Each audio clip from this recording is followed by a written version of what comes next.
On behalf of the Board of Education, I would like to thank the public for attending tonight's meeting. We value the feedback we receive from our residents and encourage everyone to take an active interest in their public school system. Residents interested in speaking to the board this evening are asked to have completed a comment card and presented it to the secretary to the board. When the secretary calls your name, I ask that you come to the microphone, state your name for the public record, and provide your feedback. Please note that comments are limited to 5 minutes per person and that no discussion of personnel matters or responses to questions are permitted. The board does not participate in discussion during public comment. Follow-up to your questions or concerns will be addressed by administration through the contact information provided on the comment card. Thank you. Michelle Traeger.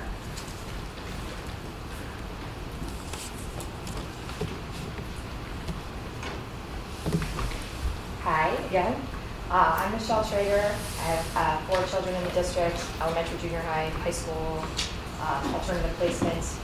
I think that's it. So I am talking to you again about fetal alcohol spectrum disorder. 2023 is actually the 50th anniversary of widespread acceptance and publication scientifically for fetal alcohol spectrum. So I know that I've talked to you before about prevalence rates, and I just, for my own edification, wanted to break it down given our population on the most recent state report card. So if you work at Brokaw Early Learning Center, that population will have 20 students with an FASD any given year. And I've mentioned before, we expect to see that number increase because we know that alcohol consumption increased during the pandemic. How much training has the EC staff had? If you're an elementary teacher, you're working with 1 to 2 students with an FASD each year. Over 5 years, that's 5 to 10 students. How much training have you had? If you're an elementary school principal or school social worker or psychologist, in a school of about 522 students, you're working with at least 26 students who have an FASD. If you're there for 5 years, add 4 to 5 new students each year. Now you're up to 42 to 46 students with an FASD. How much training have you had? If you're a junior high or a high school teacher with 5 periods of students in your classes, class size 20 to 30, you're teaching 5 to 6 students with an FASD each year. And if you're teaching 6 periods, then it's 6 to 7 students each year. If you're there for 5 years, you're teaching 25 to 35 students with an FASD over that time. How much training have you had? If you're a principal or student services personnel at a junior high in this district, each year you have at least 40 students with an FASD. If you stay there for 5 years and figure 13 to 14 new students each year with an FASD, now you're responsible for 92 to 96 students with an FASD. How much training have you had? If you're a principal or student services personnel or dean at a high school in this district, you are serving 143 students with an FASD each year. If you remain at that high school for 5 years and figure 36 new students each subsequent year, now you've touched the lives of 287 students with an FASD. How much training have you had? I haven't included the students who attend our therapeutic or alternative schools, but I suspect the prevalence of FASD among those students is probably even higher than the general ed schools. If you are a superintendent or admin or board of education member in this district, you are affecting the lives of 844 students with an FASD in any given year. How much training have you had? You need to have training to begin to know what it is that you don't know, what it looks like, why these students haven't been diagnosed. The truth is we don't need a confirmed diagnosis to recognize when someone's brain functions differently. So how do we recognize this as a brain-based disability? And then how do we intervene effectively and support families? I also wanted to bring the attention to diversity, equity, and inclusion. Because if we look at the number of Hispanic students in our district and the prevalence of FASD, those are 219 students with an FASD. For our Black student population, that would be 84 students with an FASD. So to be clear, those are students with a neurocognitive diversity on top of being students of color. How much training have we had? I again asked this district to have training, and I know that Ms. Dahlquist has said we have training on executive functioning and on trauma, which is great. But we need to have a common language and a common philosophy, because then we can have consistency and intentionality. I will be doing a training very briefly at Illinois Council for Children with Behavior Disorders in February this year. It's online this year. Last year it was in person. And last year I didn't see anybody from this district at that conference. And there are lots of great presentations besides mine. Some of them are functional behavior assessments. Those are outdated and really not best practice for our students with neurodiverse challenges. And I asked this district to ask the State Board of Education for support in getting this information. And I know I share a lot of stats. I'll just briefly share a quick personal story. My daughter's in first grade, and she was sick the week before Christmas, and I didn't know if I'd be able to come in and help at the holiday party like I was supposed to, so I let the parents know. And my brain said, hey, remember when your son was in second grade, and at the last minute, because of his behaviors, he wasn't allowed to participate. And I still went and worked that party because I was obligated to. But they said, well, he was warned that if he did this and this behaviors continued, he would not be able to participate. I didn't know it was FASD likely at the time as part of that constellation, but do you think that missing that holiday party made him unable to change his behaviors? He knew what the consequence was. Do you think he wanted to miss that holiday party that his mother was coming to work? And I have lots of personal stories. If any of you want to meet with me and hear some more about that, this district has been helpful and communicative when none of us really knew what was going on.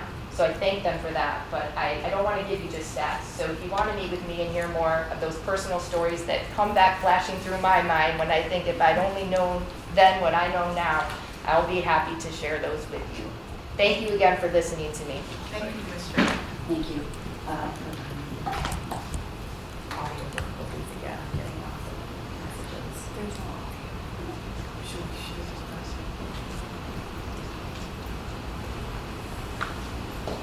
What's the situation? We're having technical issues? The feedback from the website that we're having some audio difficulties.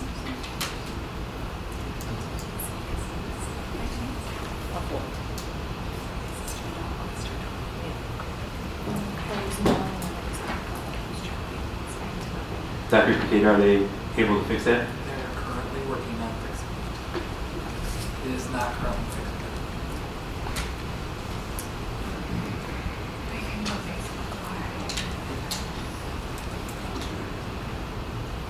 Okay. Yeah. We're done. Yep. Oh, very good. All right.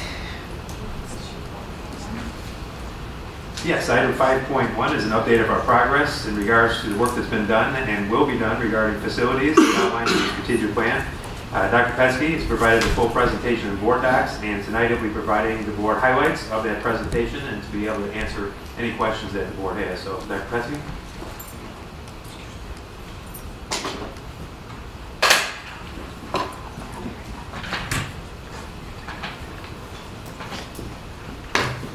Evening, board. Dr. Sparrow.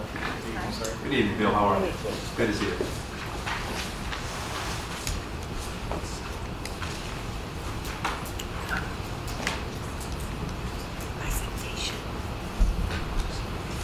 Good, and while they're addressing the audio issue, we'll go ahead and talk through the summary portions, just a few minutes, but it was included with the board documents.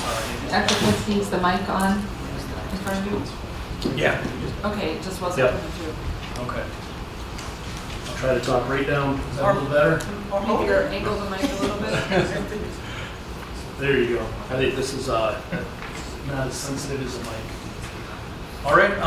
Well, I brought Bill Queen with me today to take part in the conversation. I know, as the board knows, we've transitioned between directors of operations, and Bill has done a phenomenal job stepping into his new role and preparing for the many emergencies that we've already encountered. So, and on top of that, we also have the scheduled facility maintenance plan.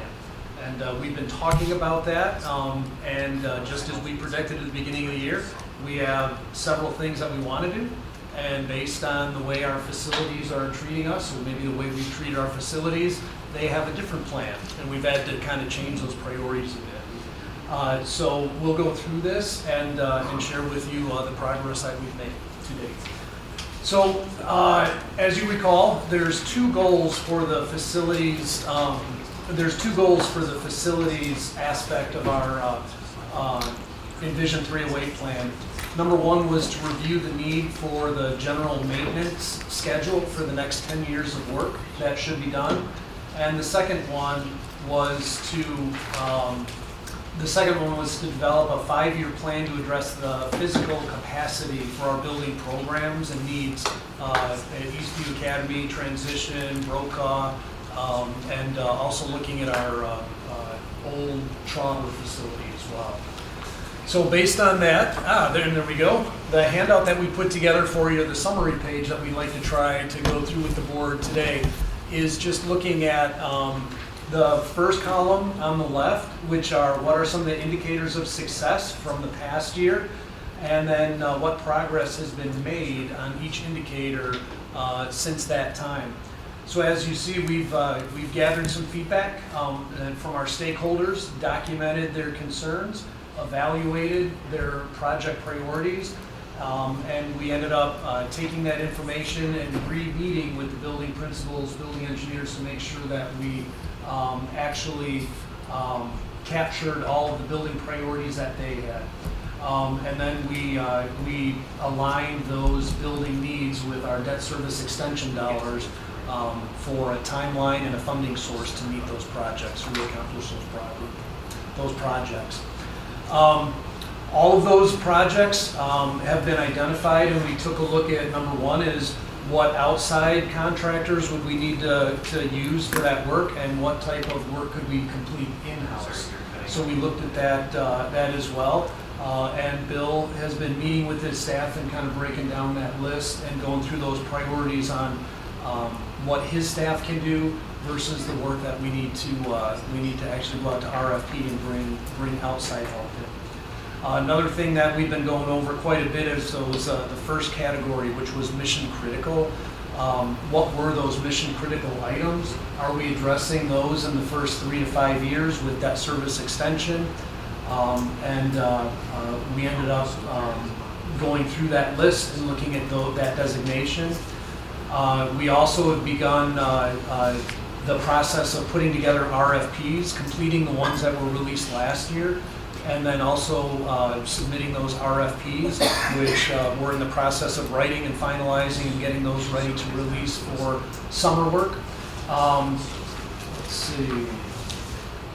And then we are using the plan as a living, breathing document. So in order to document what projects are being completed, for instance, the OHS roof that we did this summer, well, we went ahead and we took that off of the list and we put it back onto the list at the end of the scheduled maintenance. So that is another project that is on the list, but 20 years from now when that needs to be addressed. So we're keeping up with the projects and the work we're doing to make sure we're not losing sight of what we've done and what needs to be on the radar for project completion.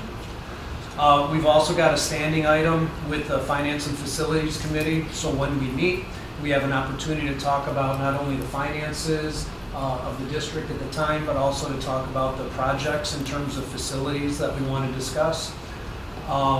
We are meeting with appropriate program directors to discuss current enrollment or their enrollment projections, how they're seeing their programs grow to make sure that we have room and capacity. We also are reporting on those program enrollment projections and continue to monitor that. And then also, finally, the last bullet point here is review program needs based on existing facility space. So comparing program needs and enrollment based on what we have existing and where we will need to make some changes. So that's kind of the update with the facility annual report. Like I said, we're transitioning from, this was the work that Rob and I did last year at this time, and now that we've got Bill at the table, we're interested to get any feedback that you might have And just know that Bill has taken ownership of that scheduled maintenance plan, and doing a good job with that. So if you want to scroll to the second page, the indicators of success reported at this time next year will be how we prioritize the capital projects and actually are completing those for the next level of mission critical projects based on that comprehensive facility plan. And then also we are working with Cabinet right now on identifying and incorporating the district facility needs, utilizing EVA and Old Trauber. And once we meet with the Cabinet on that and gather their feedback, we're going to meet with the ELT team, executive leadership team, and then and the program directors to gather more input on program and facility needs for their growing programs. And the very last thing there then is the board asked for some highlights or connections to the other areas of our Vision 308 plan. And the first is in terms of finance, the connection there is really coordinating the facility and grounds needs and building operation and preventative budget in our 5-year projections. As you know, for the next 3 years, we've got debt service extension dollars that we're using for these projects. And when debt service extension monies are spent, Dr. Sparlin had us add in $1.5 million into our operations and maintenance budget for ongoing maintenance plans. And then the year after that, we're building in an additional $1.5 million, or a total of $3 million for ongoing operations and maintenance projects. A district our size, based on the maintenance plan that we have identified with Kluber, we're looking at about a $6 to $7.5 million operational project budget per year. So we're about halfway there by the time the 5-year projections are up. As far as student learning, the connection there is really just maintaining a safe and secure facility and grounds necessary for the programs that we offer. Support for student learning, again, maintaining safe and secure facilities and grounds for the program needs. And then community partnerships, we're continuing to coordinate shared services for facilities and ground needs and identify potential grant-funded opportunities to help us meet our goal of completing more of the projects on our scheduled maintenance list. So that's the summary, and there is a second document in board docs, which is the full presentation. If the board has any questions or any feedback, we would be happy to take any questions you have at this point. You know, I want to talk about special education programs, and you were talking about space limitations, programs that need to move. I just want to be very careful in moving our special education programs, and I want to make sure that we figure out and do it appropriately in the transition from elementary to junior high. They establish friends at elementary school, and then their elementary friends go to one high school and they go to one junior high and they go to another, so they're kind of starting over. So and these are the kids, most vulnerable. Yeah. So And that's why I know that it's there's it's a puzzle, but we can't do that. And those are decisions that we won't be making as buildings and ground director and chief finance officer. That's one where the executive directors, obviously working with teaching and learning and knowing what space needs do you have, and is it a matter of moving a special education program or moving other sections out to make room more in that school. So it's not necessarily moving them out, but making sure they've got the space they need for their program there. And not making any of those moves without special ed directors and staff being on board with it. How that move is going to impact their students. No, and that makes sense. It's your team is the one that's finding out the space and the needs, looking into the principals and their feedback. So I just want to make sure that that's out there and high priority. Yeah. Very high. Yep. And I think Bill would share the same, I don't know. Yeah. Okay. I'll say this again, and I don't think it's a mystery that there are definitely those in the community who don't trust the finances of the district, and no favors are done for us when apples are not always compared to apples, right? Just as an example, and I'm not picking on any particular taxing body, but there are taxing bodies that have access to local revenues that we don't. So it's hard to sit here and say, okay, well, this taxing body holds a levy, how come the school district doesn't, right?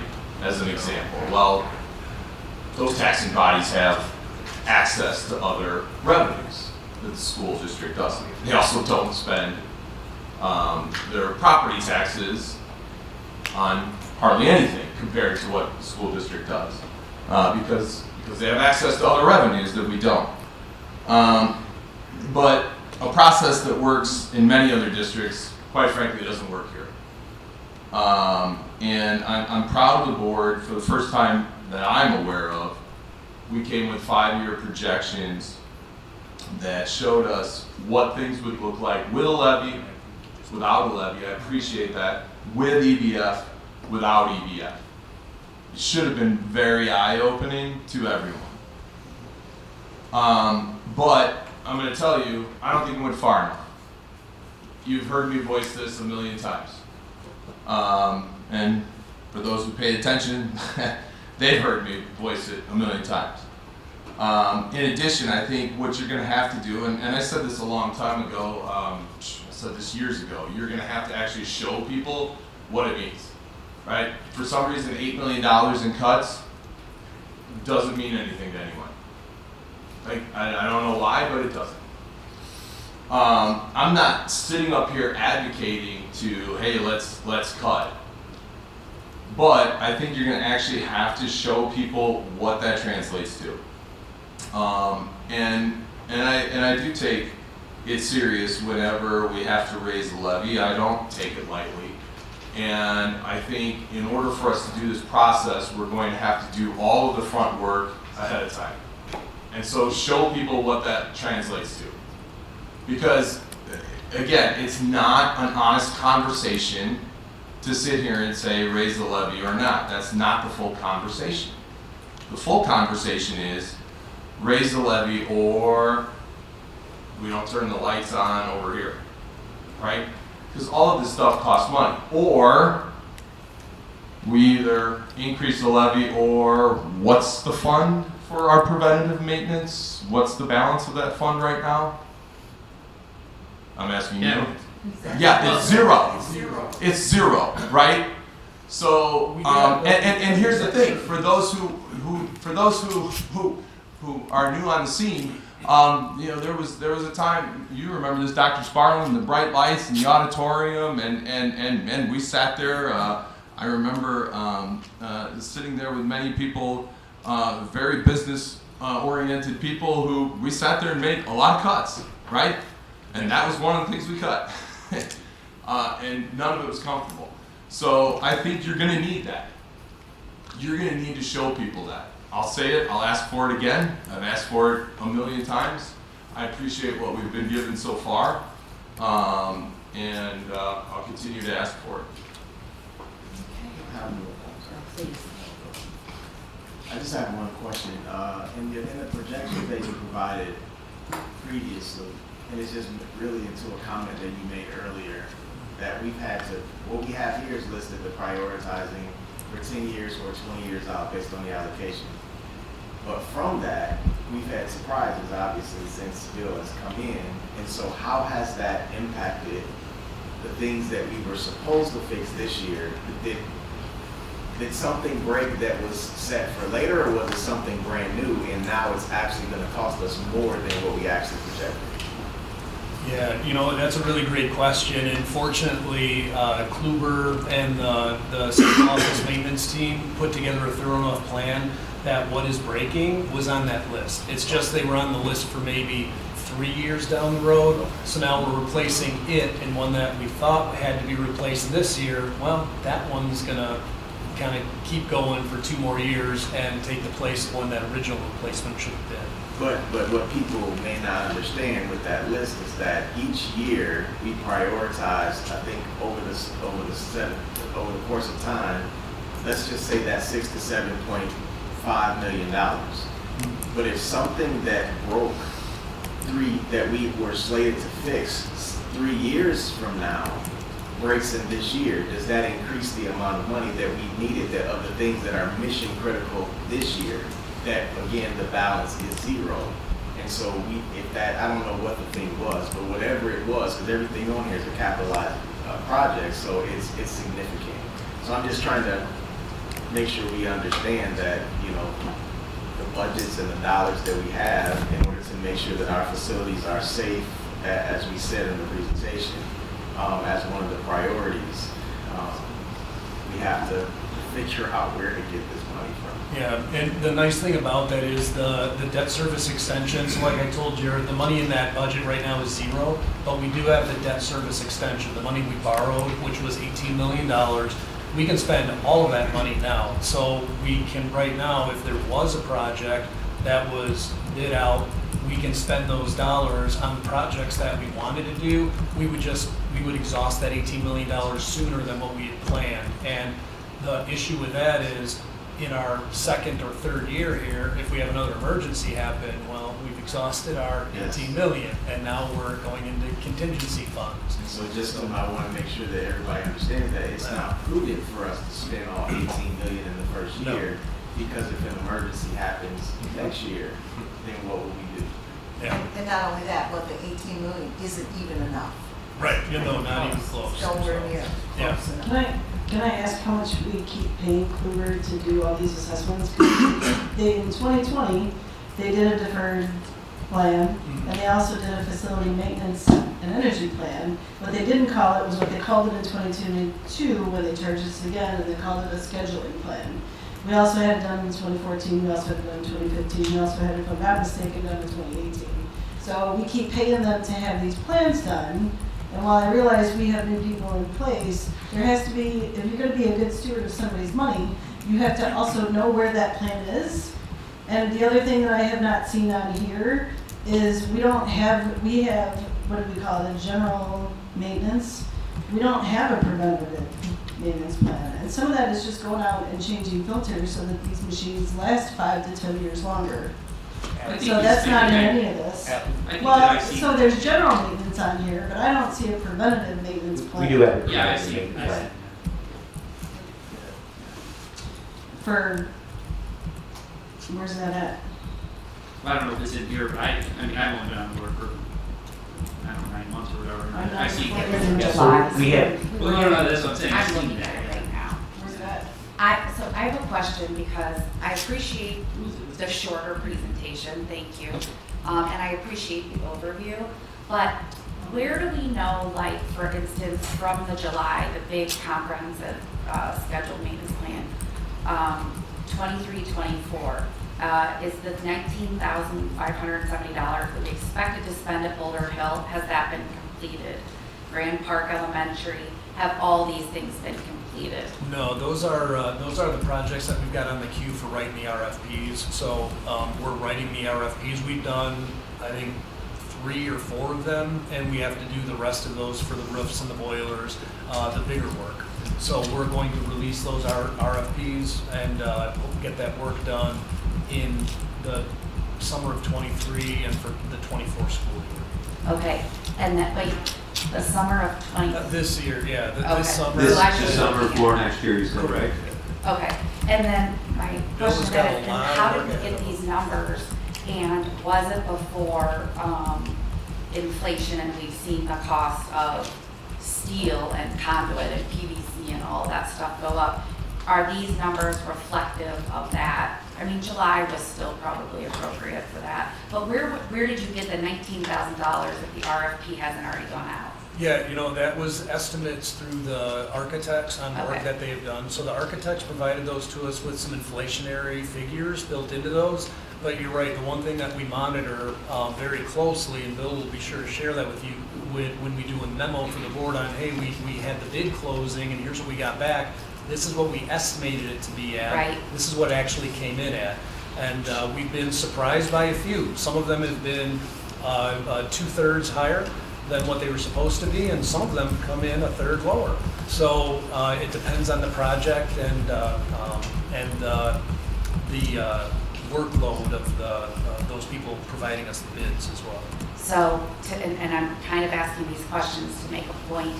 One of the goals that we gave the administration was to build a reserve, and I know that our 5-year projections, and our goal was 20%, and our 5-year projections, we're looking at about 10.5%. And one of the things that's really important for the community to know is that when we don't have a reserve, these things not only become mission critical, but we then have to make cuts because we don't have an option. We do not have a little, purse to go back to. So when we're talking about potentially not levying, not getting EDF, not doing certain things, there is a compound nature of this entire process. And Jared has said it multiple times. We've tried to reiterate it multiple times throughout, at least the 2 years that I've been on the board. It is election season, and I hope that all of our constituents in the community are asking the candidate these questions about what would you do? How would you cut $8 million? What would you do about the fact we don't have a preventative maintenance fund? If you aren't for levying, and so forth. So I strongly encourage everyone to ask the candidates that are doing that, because this is something that these decisions have compounded from years ago, and we just continue to kind of kick the can down the road. So neither one of you, thank you. I just want to make that clear, but for the first time we have this really in-depth, comprehensive program, and it makes it real, which is what Jared had said he is asking for from the cuts perspective, but it also makes it real, and I encourage everybody to go back to this, that if we don't have some money, what we're not going to be able to do on this plan, and it's pretty, we lose air conditioning typically once a summer from a school, and get emails from parents and grandparents, make sure you get the air conditioning working. We're talking beyond air conditioning, so we just need to keep bringing that to the forefront and talking about that. So thank you both. So where are we with regard to our grant opportunities? Yeah, so we did submit a grant for the capital maintenance project grant, which was a $50,000 match, and luckily we had a project that had not gone out yet, was bid out, but had not been officially out and any spending begun. So we used that. It ended up being, I believe it was like a $1.2 million roofing project, and that we'll get $50,000 for that. That's coming out of debt service extension. And there's 2 other grants right now that Bill and I are taking a look at. Unfortunately, some of the grant opportunities our district doesn't qualify for. We are not low enough in our financial state compared to other Illinois districts, so we don't qualify for those, but we'll continue to monitor those and submit for those that we can. And the one thing that we're keeping an eye on is something that Dr. Sparlow worked very hard on the past few years, and that is the $40 million in appropriations that we should be hearing more about in the near future, and would really put us in a good spot if we got those dollars back. So for those on the board who might not recall, or those in the community who might not recall, in 2004, we spent money on buildings knowing that the state was going to reimburse us for those costs. And in 2004, they ended up not reimbursing us those dollars. So the district spent all of their funds not being reimbursed to the tune of about, I think it was 38 million, almost $40 million.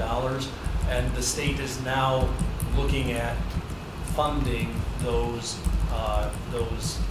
that out-service debt. So we hope to see that in the near future. That's a big hit. It is a big really hit. big hit. Can I you remain talk hopeful. to us a little, yeah, we all do, right? Can you do about, what was the $1.2 million project? That was there was a roofing project at OH. It was the cafeteria, the back side of OH. We did the front side Yes. this summer. I just wondered, thank you. When we don't meet our financial reserve as a goal, as well as the recommended, percentage as the state requires, how does that impact us? You know, that's a really interesting question. I think something that the community might not be so familiar with is our district's financial profile that's awarded to us from the State Board of Education. They basically give us a score of 1 to 5 and put us in states of financial, positive financial standing, or it could go to financial warning, financial risk. And on the 5 elements on the rubric that they use to judge us on, 3 of the elements are related directly to our fund balance. That being, number 1, do you have a 20 to 25% fund balance? We don't. We get a low score on that. Number 2, the fund balance is directly related to how much cash on hand do you have on a daily basis. Well, since we don't have a fund balance, we only have 55 days of cash on hand. And after spending down that fund balance, we need to borrow money for our cash flow. So that's how the fund balance affects us there. And then, the third one is escaping me. There's cash on hand. Bond percentage, right? That's another one, but that's not related to the reserve. Oh, okay. There was one directly related to the reserve, and it's escaping my mind right now. I apologize. But to Dominic's point too, yeah, 3 of the areas we are negatively hit because of our fund balance. One of them we're negatively hit because we have a larger debt level than what we should have legally. We only should have about $310 million worth of borrowing capacity. But in 2004, we went to the state, we had that level raised, and we currently have about $315 million. So we have more money, long-term debt, than what typically we should have. So we're hit there as well. Oh, and the third item was short-term debt. That was the third item, is the level of short-term borrowing. Well, we have tax anticipation warrants every year, which is short-term borrowing. So because of our cash flow, we don't have cash on hand, we don't have the reserve, and we have to short-term borrow. So we have a negative profile for the state of Illinois that we are aware of. We are maintaining and communicating and making sure that we don't fall any less than we are in terms of the state standard. So these are all reasons why we should increase our fund balance. Correct. How come Dr. Sparling can say things in 30 seconds? That takes me. And I think you mentioned last time that it was $5 million every year from the time that we didn't levy, which is compounded Correct. to like $35 million as of now and every year going forward. And that keeps us from increasing our fund balance because of, that's just one reason why. Yeah. Right? I mean, and who wants to have to borrow money to pay their bills, right? That's like a payday loan Yeah. Well, in a really big way. Yeah. and the thing is with that, if you're gonna do that, like, so let's talk about that. If you're gonna not raise the levy, then you need to do your due diligence, which is what ends up being the outcome from that, which is you gotta go and figure out what you're going to cut, which is why you have the auditorium full of people and the bright lights and everything else, which somehow got forgotten about. I don't know how, but it was a pretty packed house. I know, a packed house, but nonetheless, like, then you have to do that. Like, this, I don't know how else, there's no way to avoid that. Like, one or the other. You know, that's the full story, that's the full narrative. You can't avoid one without the other.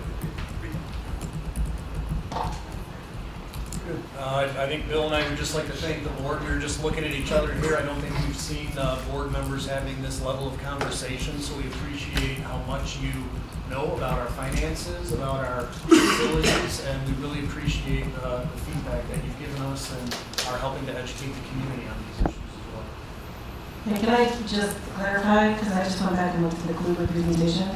I'm not talking, when I talk about preventative maintenance, I'm not talking about periodic, I'm not talking about corrective, I'm talking about what are we doing with our boilers and chillers to keep them lasting 5 more years, which is not on here, it's not as part of their plan. You know what, I'll put that down, Bill and I can talk about that, but we do, for instance, I was with AJ, one of our central office grounds gentlemen, central maintenance gentleman, and he ends up doing what he calls punching tubes. So making sure that all of the cooling water is filtering through the way it should through our air conditioning. We replace filters in the classroom, so we can get you a list of things that we do on a preventative maintenance. I'm looking for something as a district, that we're doing district-wide, that will extend the life of the high-dollar equipment, because here's what's happening.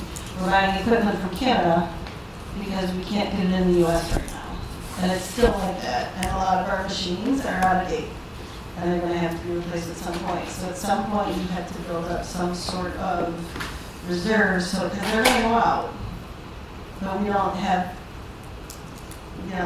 Boulder Hill, for example, Boulder Hill was out when it was 100 degrees out. So it's funny you just brought that up, Ally. I currently have a service agreement that I go over with John for the boilers alone. That's every boiler in the district-wide. Start servicing those. Right, but we should have people in-house that can do that. We shouldn't be. I do, but I just don't have enough of them. So as a district board today, I have 23 locations to take care of. I have 2 preventative maintenance that are central, and I have 1 at each high school. So that's a total of 4. We've done pretty good, but as we get bigger, we do need to grow that pool. So we've always kind of leaned on help from outside services to service those boilers and chillers and stuff of that nature. Thank you very much. Thank you. All right, 6.1, superintendent report. All right, well, thank you, Mrs. Hamilton, and good evening, board. Can you guys call Lori Doyle back? Somebody hung up on her. No, she's on her way in. Oh, maybe she wants to listen to this. I saw her facility presentation, I can't watch YouTube, they hung up. Let's see if we can get her back, just so while she's driving in the car.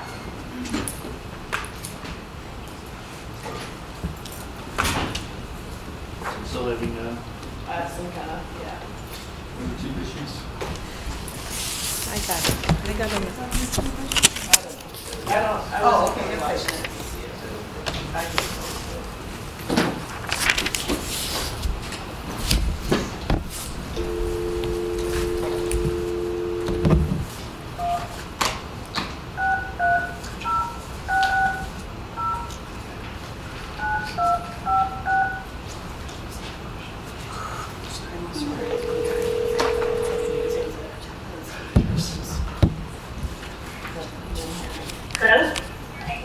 You're on.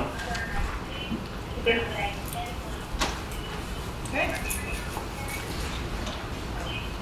Tell her.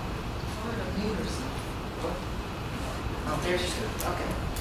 All right, well, I'd like to start out my comments this evening by welcoming everyone back to the second semester of the 22-23 school year. And just before break, I was informed by the National Board Resource Center at Illinois State University and Illinois National Board of Professional Teaching Standards that the following teachers in our school district were renewed for the National Board certification. Robin Saris, Christina Hernandez, Brett Malice, Pam Phelps, Elizabeth Prigadich, Angela Sharber, Amy Severinsky, Joyce Schumate, and Kelly Waldron. So congratulations to each of those teachers that I just mentioned.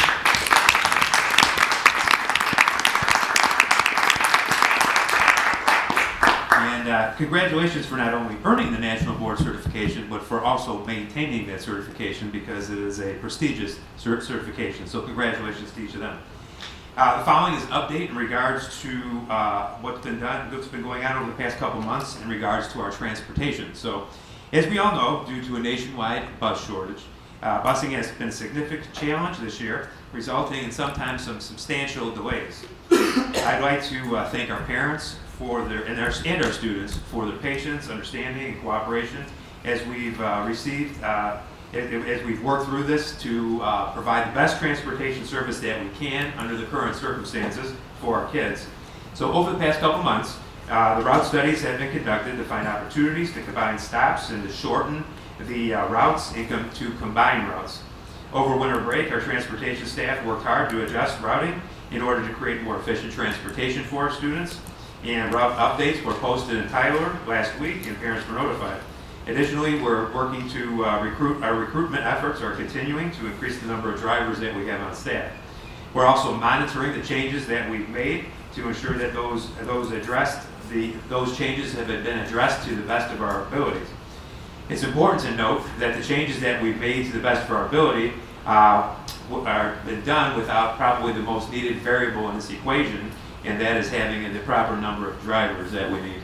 So I'd like to send a word of thanks to our transportation staff for their hours and dedication and commitment towards improving the transportation, and for our drivers and our monitors who are covering extra routes and providing the extra time to benefit our students.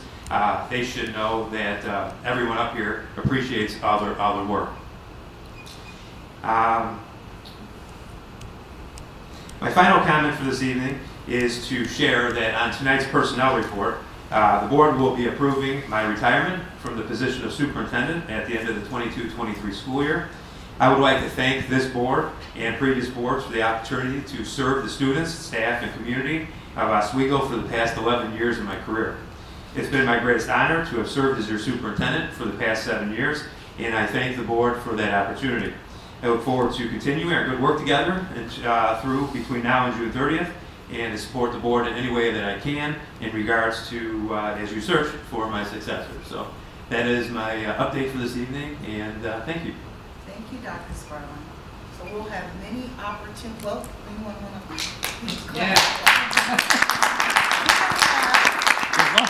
We're going to have many opportunities to say our final goodbyes and to express our gratitude for the many years of service that Dr. Sparlin has provided to our district. And so we look forward to several more months with him, and then we will have some opportunities to express our gratitude.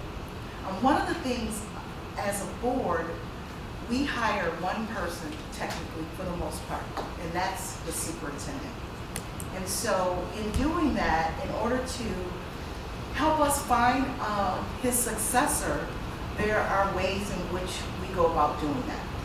And one of those ways, which is traditional but yet most effective and efficient, is a search firm. And so I want to open it up to the board to kind of share their thoughts about why this might be an appropriate way to go, or not. But I'd like to hear from you all regarding your thoughts on that. Which side of the review? Which side do you want to start? Whichever one you want. Well, I'll go first. A couple things then.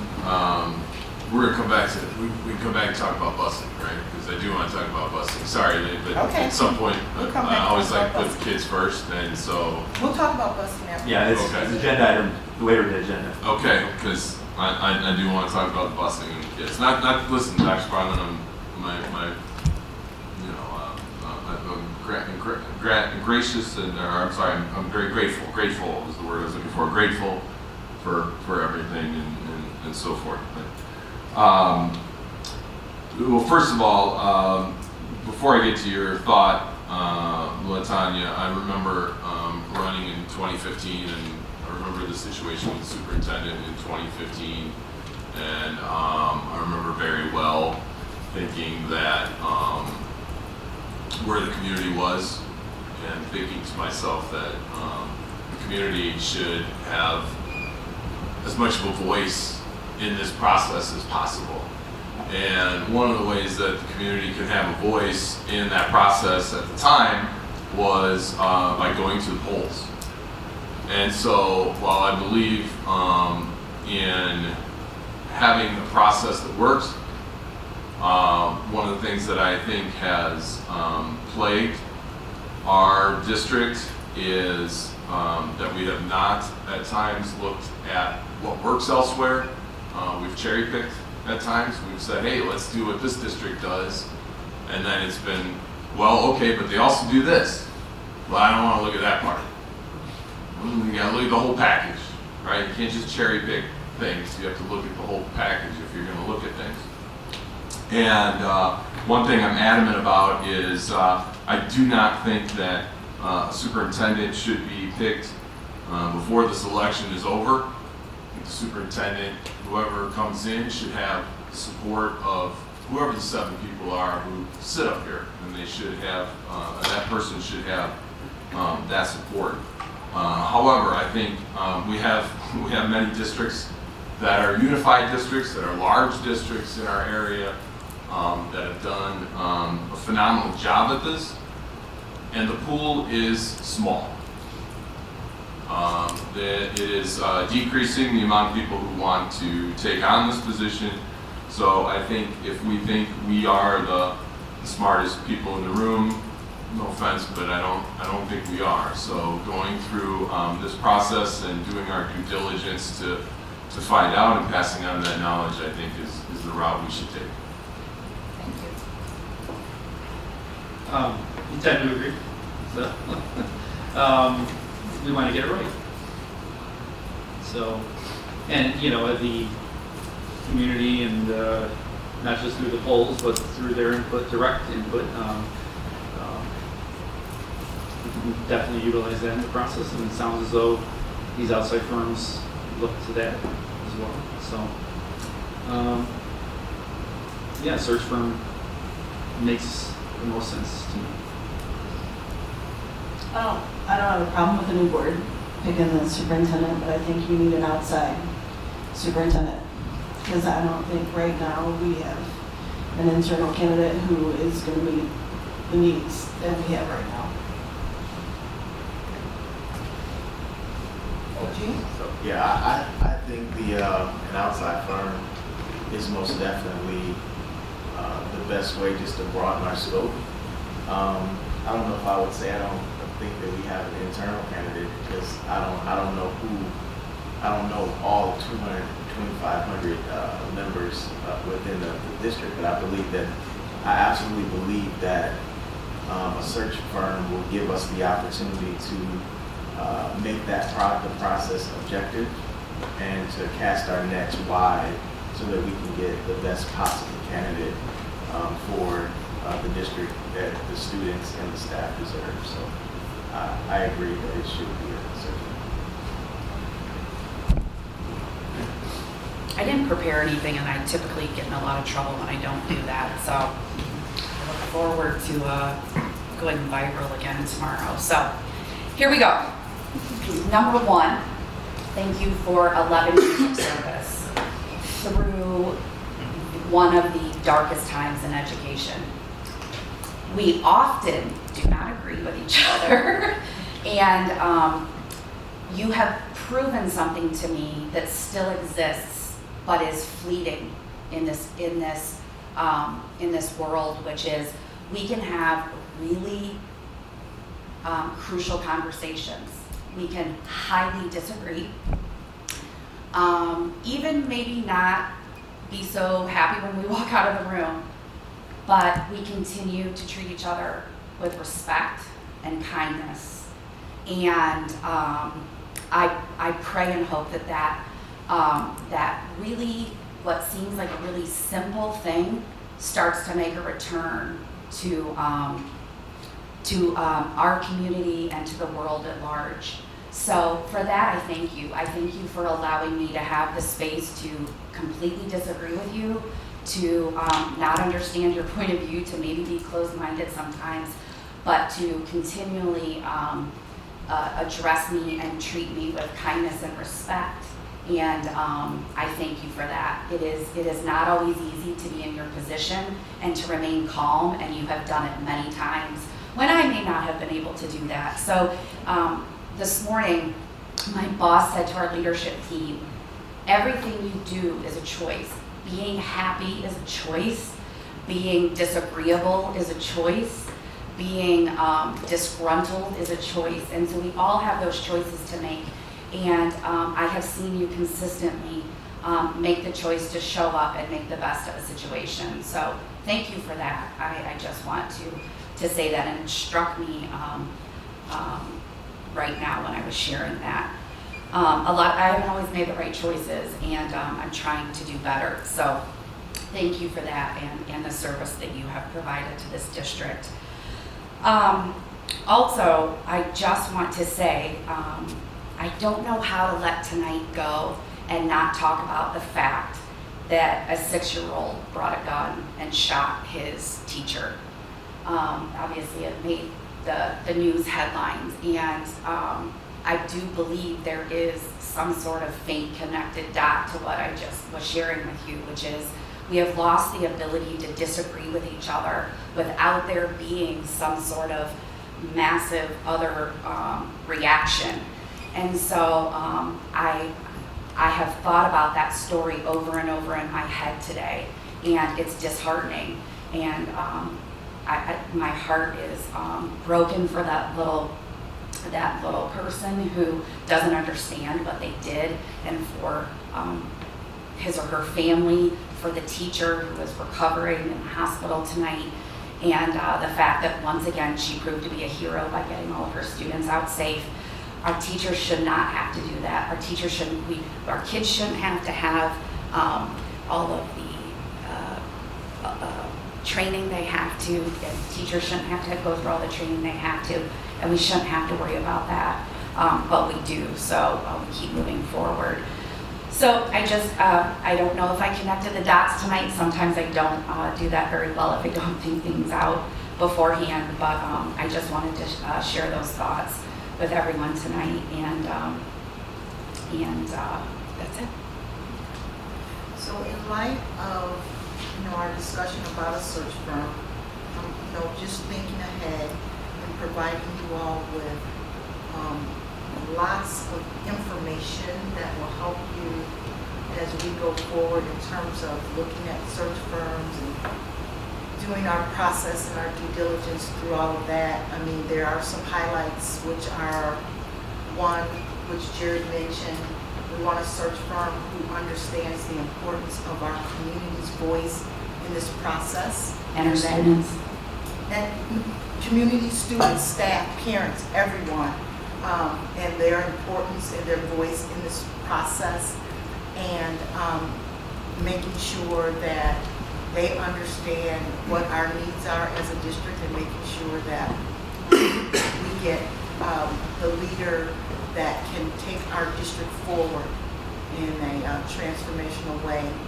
And then also, obviously, nothing is free. And so just looking at the information that has been provided so far, we're going to have to invest anywhere from $25,000 to $40,000 in order to engage a search firm that will bring us the best candidate. So those are just some things that we're going to have to start mulling over. There are lots of things that the board has to do, even though Allie had mentioned it to me.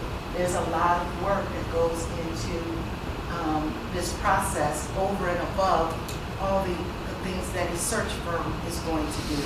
So we as a board are going to have to buckle in, because there's a lot that's going to be required of us. And so I just want to read a statement, and the statement will go out in many different on many different platforms, and Teresa, our Director of Communications, is going to help push this out tonight. But from our board, we say, Dear District 308 community, in response to Dr. Sparlin's announcement to retire at the end of the 22-23 school year, the Board of Education is beginning the process of selecting a new superintendent. The first step is to identify and evaluate search firms who might assist us in this process. Students, staff, parents, and our extended community will have opportunities to provide input and be involved in the search for our next superintendent. At the January 23rd board meeting, we will share details of the avenues of communication available specifically for feedback and input on this very important matter. We will continue to provide you with updates as this process evolves. Thank you. Okay, now we will have our 6.3 student ambassador report. Hi everyone. So our new members have officially been selected for the SSAC, and we're hopefully meeting on the 18th for an introductory information review on our roles and responsibilities regarding our goals for this year, which include mental health.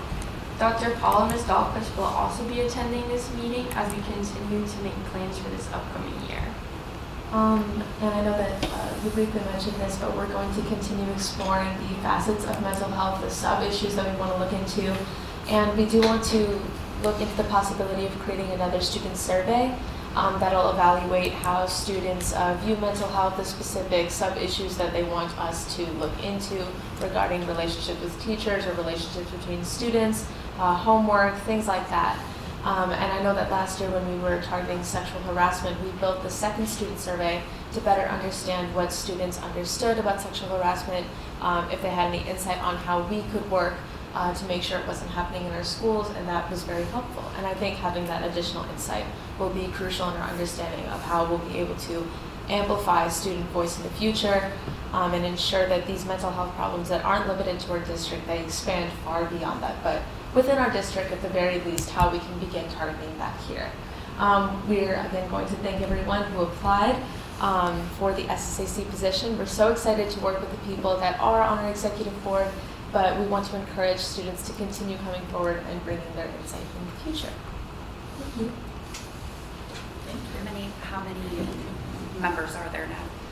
I think it's a little bit bigger now. It's between 13 and 14 if I'm remembering correctly. I think 13 is the number. 13? Okay. Yeah.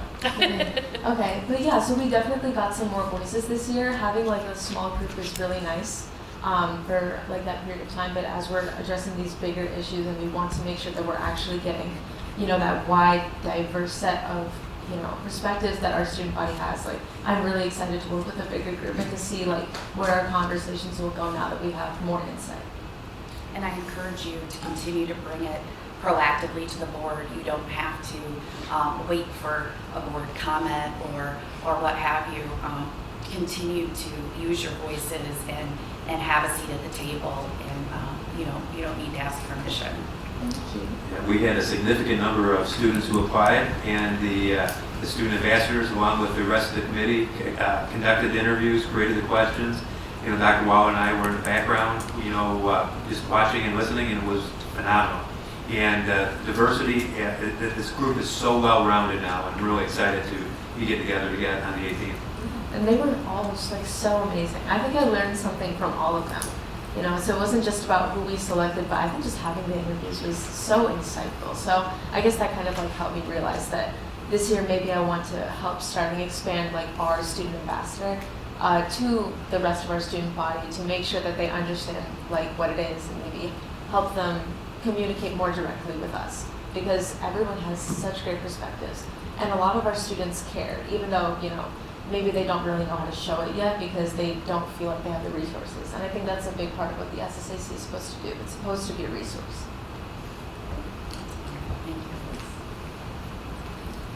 All right, 7.1, consent agenda. Are there any questions on the consent agenda?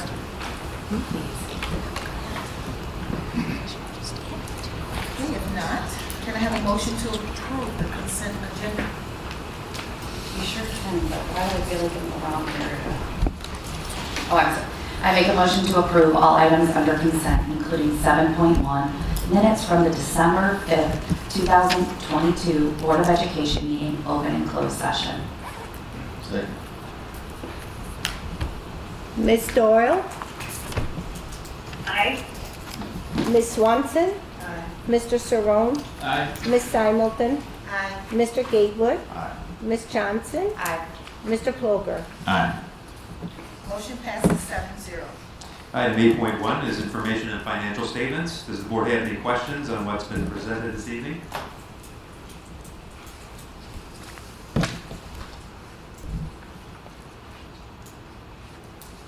Hearing none, go. 8.2, resolution authorizing the issuance of tax anticipation warrants. So this is an informational item in regards to the TAWs, and Dr. Pesky is going to present. Yeah, thank you, Dr. Sparman. So as we were just talking about in our early agenda item, it's that time to look at our cash flow and issuing tax anticipation warrants.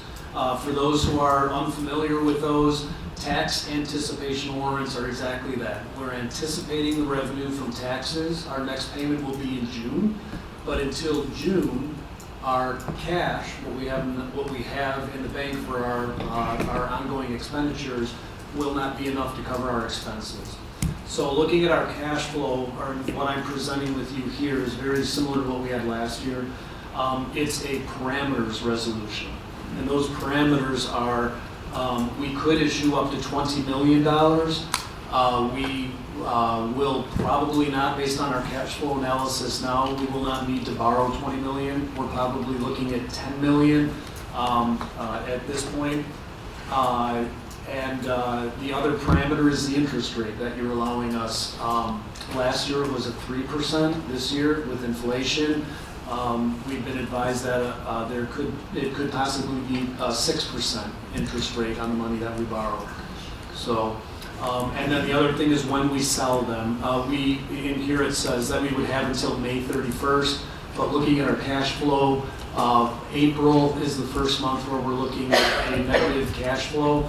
And we won't get our revenues until June. So we'll need those tax anticipation warrants for April, May, and June, and then we'll pay them back in July. So we're looking at about a four-month borrowing of $10 to $15 million.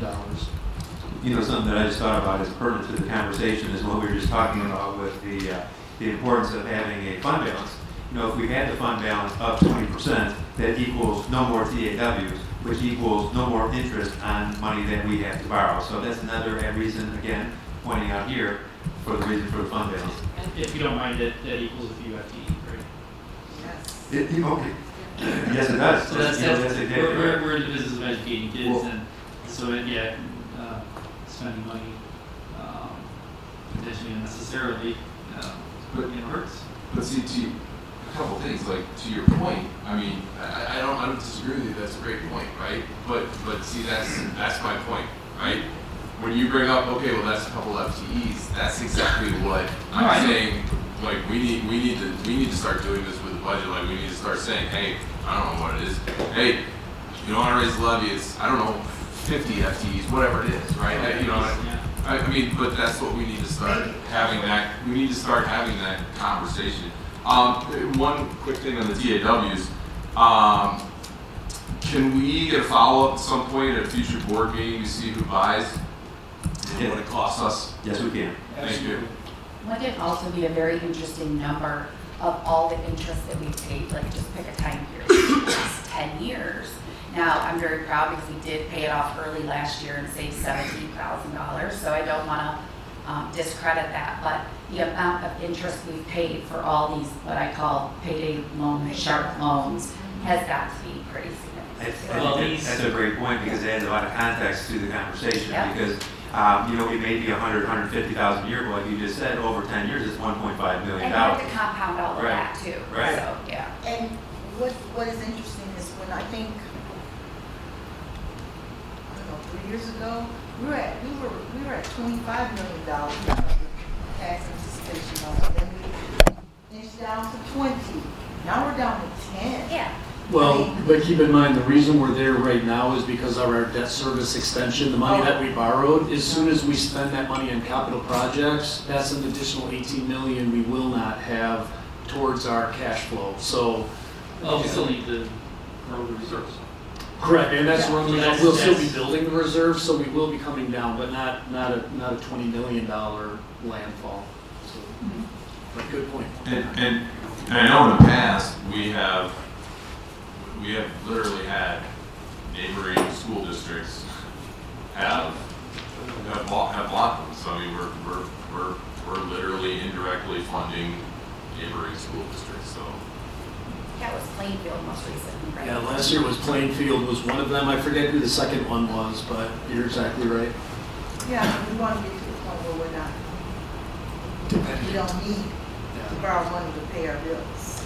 Yeah, and that's why I really, helping to keep the board focused on that 20% fund balance is so critical. That's why it's part of the Envision 308 plan. It's a very important part of what we need to be financially responsible. Because that 25 million, when we borrowed it, we paid $120,000 in interest for that. You know what, I'd have to look and confirm, but that doesn't sound off, especially you probably need to for 6 months, and at 25 million for 6 months, that could be very close to So that. Tanya and I don't forget because we signed.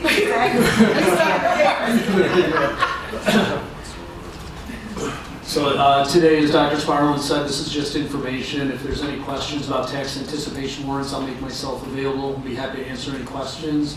And this will come back to action to the board on January 23rd. And what you're taking action on is just the parameters, giving me the ability to, between now and May, sell up to $20 million at 6% for tax anticipation purposes. Very good. Any other questions regarding this item? All right, hearing none. Item 8.3 is a continued discussion regarding vendors and contracts. Since this is a new process, we wanted to put this on for information to get feedback from the board.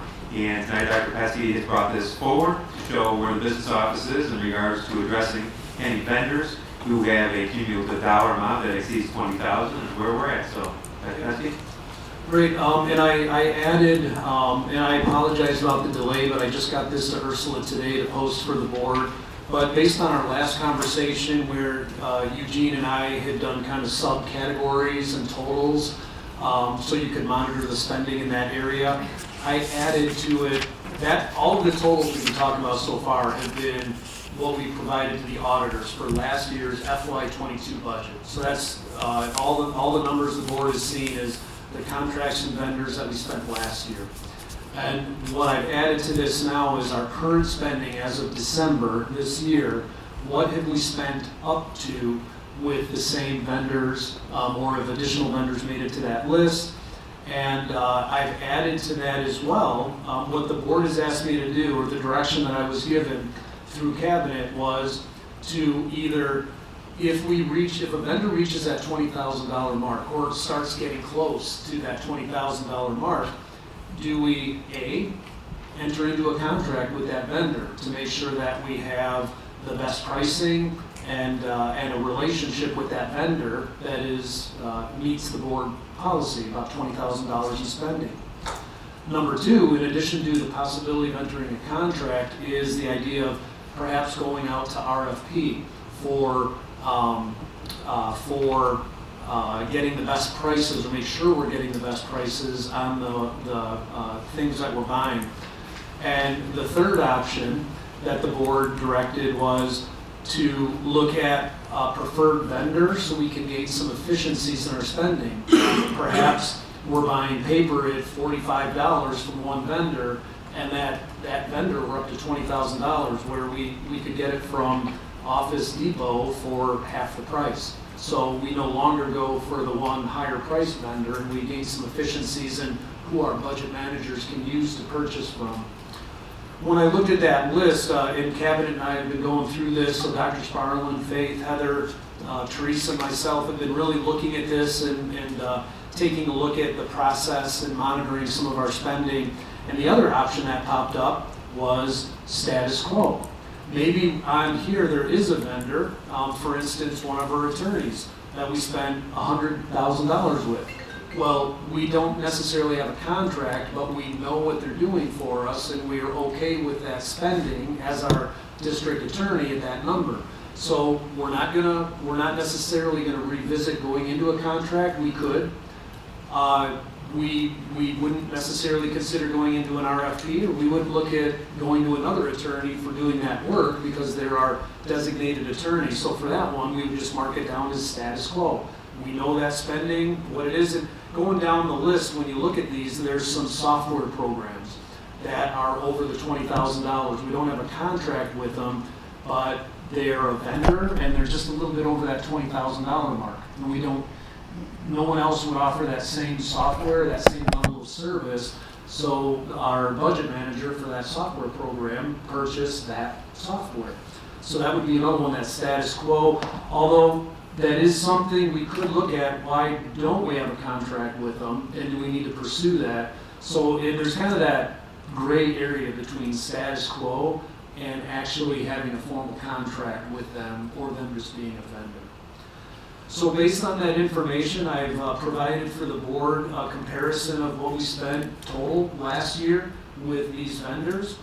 And then currently, what we spent from July 1st until December 31st this year, and we're halfway through the year. So you can take a look at some of those costs. And what I'm looking at doing today, in terms of providing this information from the board, is to make sure that the cabinet and myself are on the mark with what the board would like to do. And based on your feedback, I'm going to be revisiting this with my finance team to continue to monitor and start adding check marks into these columns. For instance, status quo, we just continue what we're doing, we present that to the board, and it gets a check mark, it's done immediately. If we need to enter into a contractual relationship, believe it or not, that is the same length of time as it would take to go to RFP. So to do that would take about 3 weeks or one board meeting cycle to go through. So about a 3-week time frame. And if we do the preferred vendors and look at reducing the vendors and the efficiencies that we can gain in using select vendors, that's something that can happen within a week, just communicating to our budget managers. So nothing on this, nothing that the board is asking us to do would take a long time. But I do want to start with my team communicating that, monitoring that, and making sure that we're all on the same page. Can I just give a little context as to how we got here?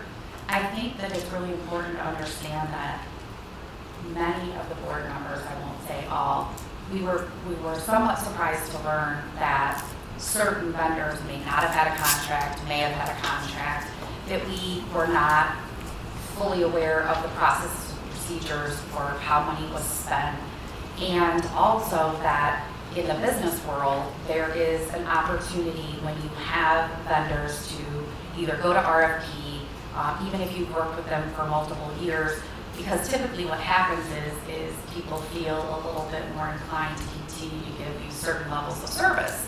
And so I want to make sure we provide that context to everyone. We also were really searching for some transparency, other than a bill pay list where a lot of us were doing our own calculating and creating our own spreadsheets. Let's do it as a group and understand, okay, for a legal perspective, I don't even know what some law firms might be named. Let's see how much we're spending on law firms. Let's see how much we're spending on curriculum. Let's see how much we're spending on, I don't even know what we call some of these things, but ed services and so forth. Because when you look at it as a block of money, it tells a different story and it paints a different picture. And one of the things that I shared multiple times with the board members is that a financial mentor of mine told me, you don't need to tell me your priorities, I can look at your checkbook and it will tell you our priorities. So we needed to see it in a different way. I do want to share openly that I still strongly urge this board to put in a vendor review policy and or a very strong vendor review procedure, if you will. I think that when we don't hold our vendors accountable, whether it be the food service or what have you, ingenuity or whatever, it's very easy to become complacent. And I would like to see us make sure that everyone is aware of our district goals, board goals, and to make sure they're meeting the parameters that we set forward. And I think one of them should be DEI as well. Like, do you have a diverse staff and so forth? So I think that we're getting there, but I still think we have a ways to go. And I would like to see us to put in a vendor review policy. Doesn't mean that we're going to pick another vendor. It just means that they're going to, after so many years, they're going to come to the table and put an RFP just in like everybody else. It's no different if we have employees who want to be promoted and they have to interview just like everybody else. So I think we still, I think we need to look for money and see where we're spending and where we should be spending. I know I talk about paper a lot. I know I talk about why we're spending money on printing business cards in the digital world. And then I constantly look at that Amazon number and think there's gotta be a better way, so, just my 2 cents. So if we were to go to contract routes, I think in terms of service expectations, we need to be part of it. Depending on the budget manager and their input, I think that has to be taken into consideration with each contract if we were to go the contract route. Sometimes you can structure a contract where you don't necessarily guarantee any volume, depending on what that service is. So I mean, looking at the flexibility, but yeah, I mean, levels of service. Trying to think of some of the other things that stay away from auto renewals. But obviously all that has to go through budget managers. So it would be a process to get the contracts out and negotiate with all of these vendors. But I think in general it's probably worthwhile. I mean, there's probably in Amazon, there's probably there's other retail vendors on here that you're not going to get that with because you're just going to go you have to buy stuff, supplies. But I don't know. I'd lean towards going contractual, but I'd like to, what are the budget managers saying? I really would like to know if they see opportunities. And that's where bringing them this information will help them see that, because I don't think individually they see what they're buying, they don't see what all the other budget managers are doing, so they don't see the volume. So this is a good tool to bring to them to say, well, yeah, it's only 3 boxes of paper for you, but district-wide it's 300 boxes of paper. So, and that was my question, and that's exactly what I wrote down. To me, when we go back to the context of why we were doing and I hate this, talking about paper too. It's such a small item, but it comes up all the time. Spend less on paper. Contextually, it may not be less on paper, but my question that I wrote down, can the budget managers easily search and find the preferred vendors that we keep mentioning? But can do the budget managers across the district know what other people are doing? Because to me, I think that's where we can realize the efficiencies, and we may, if we all can get on one accord and start to order from that same place, that may dictate that vendor, or I shouldn't say dictate, or necessitate that vendor to treat us differently. Because right now it may be 2 or 3 different people calling them, and they may treat us as 3 or 4 individual customers as opposed to a one community unit school district 308. So I think that the main thing that we have to look at as we're doing this across the board are what are the best practices for the budget managers that will help us to be more efficient so that we can now maximize the reason why we're doing all of this. Because if we don't do that, then we will still, I don't think we'll still realize the benefits and cost savings from a centralized ordering process. And again, I know that's probably a lot more easier said than done, but I think now presenting this to all of the budget managers and having them have that conversation, I think that's a place we can start. Yeah. You think, just to kind of piggyback off of that, I thought we had some purchasing department that we brought in like 2013 or something like that in order to kind of handle all this. Can someone refresh my memory when we had kind of removed that section? Purchasing department, why do we still have that department? I think what Lori might be hinting at is it the central warehouse staff, because we did have, we had some folks in buildings and grounds that were trying to maintain a central warehouse, and then we had some people in the finance department, and it just kind of devolved into budget managers buying what they need when they need it through our partners or our vendor relationships. So that's something I can look into more. That's not what I'm referring to, actually. Okay. We've had at one point, and I think that this was in one of the first year of finance committee meetings, we had hired somebody to kind of manage all purchases, and it had changed how to use P-cards. Yeah, I remember that exactly, Lori, yeah. You remember that, Stephanie? Yeah, it was supposed to, the position was supposed to be paid by the P-card reimbursements, but yeah, it potentially wasn't materializing. It's my guess, but yeah, I mean, it's a good question. I do know a lot of vendors, because I work for a large broker as well. They don't necessarily want to take P-cards because then they got to pay that high interest, the interchange fees. But do you remember that? Does that ring a bell at all to you? No one was here. Before his time. Yeah. No one was here. Over there, it was like, none of them were here. Definitely, I can talk, I know there's some people in the finance department have been here for quite a while. I can ask them about that initiative, who that person was and what happened. I'm sure they can share that. Minutes. Yeah. You said about 2013? Personnel. I don't know if it's even necessary to relook at it, but just the spirit of why we were doing it. Can we look at it and see what makes sense now? Yeah.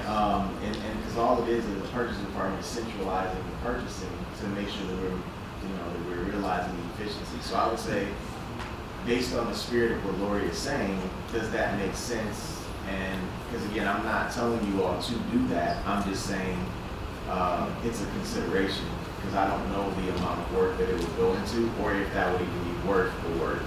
Because it would cost us more in time than not. But I think that it's a worthy. I do know this for sure that if we don't consider it, then all of the efforts that we're putting in to realize the efficiencies, I believe will be lost. Yeah. There's markets. There's markets. There's .com markets where you can put out your invoices to the vendors that you're paying, and you say, hey, you give me 7%. We'll give you. We'll pay you early if you give us a 7% reduction on what we pay you. That annualizes out pretty good. I don't know if we have a big enough. This is 85% of our. I mean, 85% of our expenditures goes to salaries. So if you look at that, it's a pretty small pool that we're talking about here. But I mean, it's something I don't know. It might not even be worth the infrastructure spending, on the IT side. But there's opportunities out there. Things like that. And I don't even, since we don't have a reserve, we might not be able to get into it. It's just, I'm thinking out loud here, and I probably shouldn't be. You're fun. And to go along with that, all the ideas that you guys are talking about, when we talk about going to RFP, the other thing that will eventually come to the board with, and that's one thing I need to work with my team on, is we are members of purchasing cooperatives. So instead of going to RFP, we can leverage a cooperative. What does that mean? Legally, how does that meet the RFP? So there's some information I can share with the board, but I'd like to get through this first and then and start going through this and then eventually looking at, okay, how many RFPs, what type of materials are we looking at purchasing, and can we go through Sourcewell or Buyboard or some of these other, there's a group out there called Compare Co-ops, which you can say, hey, I'm looking for paper, since we're talking about that, or looking for paper, you can put it in there, and it'll tell you the 4 different co-ops that are selling paper at this cost, and you can lock into that cost. It's as if you as a district wrote the RFP. So there's some purchasing cooperatives that have really become big in the last 3-4 years that I think we could leverage a little bit better as well. So that'll be a part of this evolving conversation. This is where having this discussion with the budget managers probably, and with the holistic viewpoint as well, obviously. The other thing that it might be some things might be best for, depending on the vendor. Correct. And the purpose. The other thing that I was hoping we could, and I don't know if this is the appropriate place, but there's a reason that I'm suggesting it, and I've been thinking about it for a long time. When we experienced a lot of growth, we started just kind of putting people in random places throughout the community. And one of the reasons that sometimes I feel like we have some inefficiencies is because we don't have all our administration under one roof. And I was very shocked to hear how much we spend in other buildings, specifically Mason Square. But can we just see like a portfolio of the district of all of the buildings that we're paying for?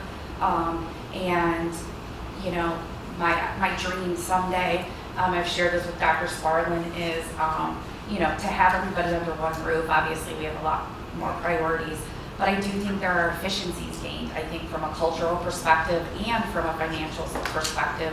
But I think we should also see what our portfolio of real estate looks like, and the money that's going out for that as well. And I don't know if we can just append that to the end of this document. It would just be really helpful for us to see. And the parts of real estate that we own that are kind of not doing anything for us, like the land we own for the 3rd high school, the land that has Right on Route 71. thank you, Old Traver and all of that. I think it's really important to understand that. And we also have to still maintain, you know, that we have to pay taxes on and maintain buildings. So can we have like an overview of that? So we I don't think we pay taxes. Yeah, we don't pay taxes, so. Generally, an asset for a governmental unit is pretty much a liability for the gifted. Well, but I mean, on the buildings that we don't own, I mean, the leases that we have, it all has, it all extrapolates out to whatever we want to call it, wherever we want to put it on our spreadsheet, but it all has a financial impact on our bottom line. Jen, one of the plans that Dr. Pesky had referred to earlier, you know, in regards to, it will address a lot of what you're talking about. You know, because, you know, I totally agree with you. To have all the administration under one roof is great in many respects. In many respects. And at one time, a few years ago, I had accomplished that and it brought them all under one roof. And then we have a 3-phase plan that we started a few years ago that we just weren't able to continue with. So that's part of the plan that we're working on now, because it brings them all back. It brings the whole administration back under one roof. It addresses the growth for the Pathways program. It addresses growth for the early childhood program at Brokaw, and as well as the some other areas of the school district, and consolidate some of those areas. Like we have that property on 71. Okay, what do you do with that? If you sell it, what's that property worth? What can we do with that? Where can we reinvest that into the school district? The Mason Square, you know, that you mentioned there, what's that property worth? If we took the, you know, the people that are out there, and got them all under one roof, it's another building facility that we don't have to maintain, and then we could reallocate those resources to the plan as well. So we're getting close to bringing that back, and it's a good plan, and we look forward to having more conversation on it. And I feel like another reason we got into this was because we were outsourcing money and spending double to outsource what we could be paying our people. So that was another reason we got into this, and it's the same thing. It's like I talked to you one day about we don't have a turf field and all these other places, and Yorkville just announced it. We spend so much money to have our fields, we can't use them, but if we were to say we want to put turf in, you know, there would be an uproar, and I understand it, but we have to start having and putting a narrative around how expensive we are functioning by not looking to the future. And so we need to see these things. They need to be in plain sight, even if it's just putting it in board docs every week and somebody asks us a question about it. It's what I always say are efficiencies that end up costing us money. Way more. Yeah. There's one thing too, just on a side note, I would love sometime to see, and I see it on the very end of this list, the very, very, very bottom, it says Village of Oswego Water. I would love to see sometime the projections on that and how that's going to affect us in the future when it comes to our budget, because I got a bad feeling about where that's going. I was going to say, I think Dr. Pesky, you started that conversation already, haven't you? Yeah, so, oh, that's right, the Friday update, I just got the information the day before break, so I do have the information for you about the cost, so I'm like, didn't Jared read the update? I'll get that to you. Pay for Lake Michigan water. Yeah. Yeah, bad feeling on where the price of that's going. So, Right, so we said we were gonna help each other with the deliverables for the administration, so you got them all? Somebody, somebody's got Yeah, it, okay. this is great. It's great for the community. It's great to get the information out there. All right, the next item is 8.4 is an informational item regarding bus lease agreements for activity buses at the high school. So this goes back to a conversation that we had at the beginning of the year with the transportation challenges that we've had. We've had after-school athletics be a real challenge. We've had to since rent out the coach buses to take teams and whatnot because we didn't have the ability with just 2 activity buses at each high school to get a full team where they needed to go. And so then the conversation turned into, well, can we get more activity buses? And we have been nose to the grindstone trying to dig up activity buses. And the bus company shared with me in a normal year, the car manufacturers, Chevy and Ford, usually give about 3,000 chassis for their vans to be able to convert to activity buses. But with the procurement issues and things due to COVID, they reduced that number from $3,000 or 3,000 units per year to like 150 units. It was way low. So activity buses have been hard to find. We back in the fall, we asked 2 of our bus companies, local bus companies, to get us on a waiting list for when the next buses would become available. And we're happy to say that those activity buses will be available beginning of next year. So we can take possession of these. This is just an information item, but things have changed a little bit since this went to the board. What happened is our other second company came to us with the same buses and very similar buses, and they are less. So we went back to this company to say that, did you sharpen your pencil and are we getting the best deal? So we got a little bidding war going. And so today, for information, we're telling the board we have the opportunity to get 4 buses, 4 activity buses. But we are going to, when we bring it to action, it could either be this company that you see tonight, or it could be a second company who has the same buses but less money, or this company for less money. So that's a good thing. The way Mike has orchestrated this, we have 4 buses, 2 at each high school currently on a lease. This would be 4 additional buses, so each high school would have 4 buses. But if we do get our transportation staff up to par, and we're able to go back to athletics through large buses and through more drivers, then we'll have 2 leases, and one of them we can just let it run out, not renew, and go back to the 4 buses, 2 at each high school. So this gives us some options. And I was happy with the way that Mike orchestrated this one rather than waiting and adding this onto our existing lease. So any questions on that? 2 questions. So if that's the case, does that double the number of drivers needed? Yeah. Each bus can take up to 14 students. So some of the sports, they can just take 1 bus or 2 buses. Some of the larger sports, they would need to take all 4. And I know the high schools have talked to us about using off-season coaches to be the drivers for the on-season coaches. So they've got some ideas about getting them. And I've asked Mike to share with me the number of miles that the activity buses are driving to make sure that the buses we do have out there in the field are getting used, and they are. Got it. Well, are they getting fixed? I think we had one with a dead battery. Yeah. And those buses are due next year to be renewed, so we'll get 4 new buses in place of these older buses. And the other is, what are the implications of us not doing this?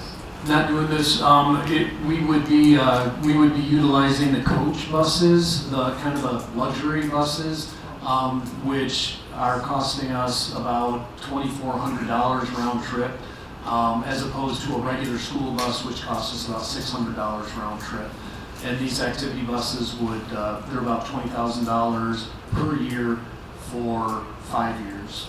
So it's not a bad deal. And right now on this, you'll see the proposals here are $20,000 per year per bus. And the new proposals that we're looking at are about $15,000 to $16,000. So we save about $4,000 or $5,000 per year per bus. Per bus. Per bus, yeah. And have we attempted to go after any grants regarding green buses?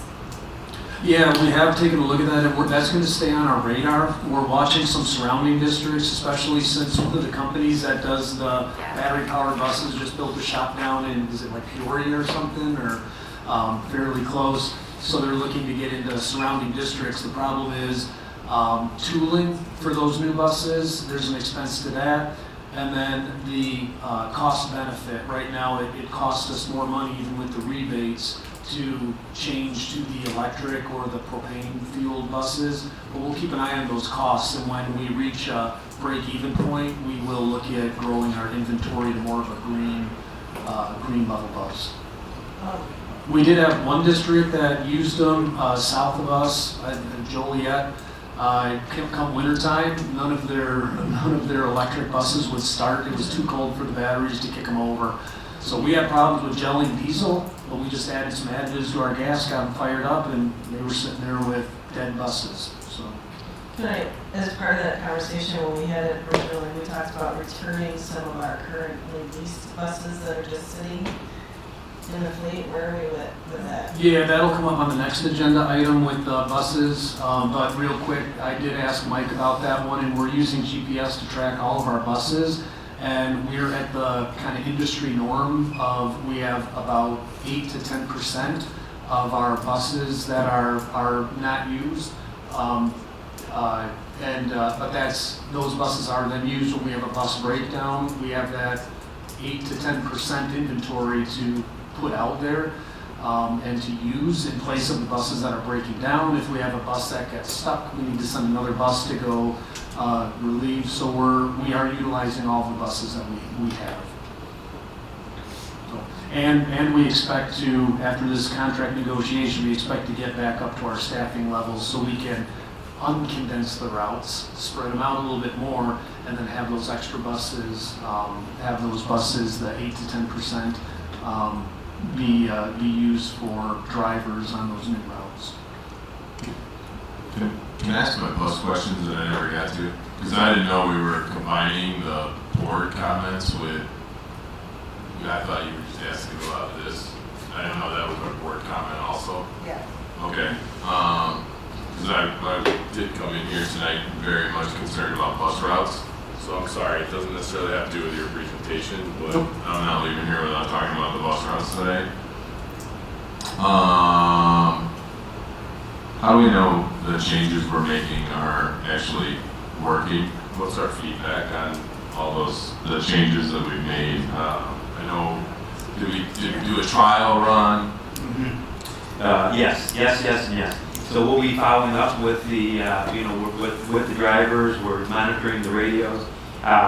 We'll be following up with the principals to gain feedback from them in regards to looking at the number of parent phone calls and things such as that, and monitoring the buses drop off the pickups in the morning. I'm sure there will be some tweaks that will need to be made to the plan that went forward today, but from all indications it was better, and hopefully over the next few days, as those drivers become more familiar with those routes, because as well as the staff, so it'll become better. Again, we're trying to fix an issue without, like I said earlier, having a key variable is the right number of drivers to do what we're trying to do.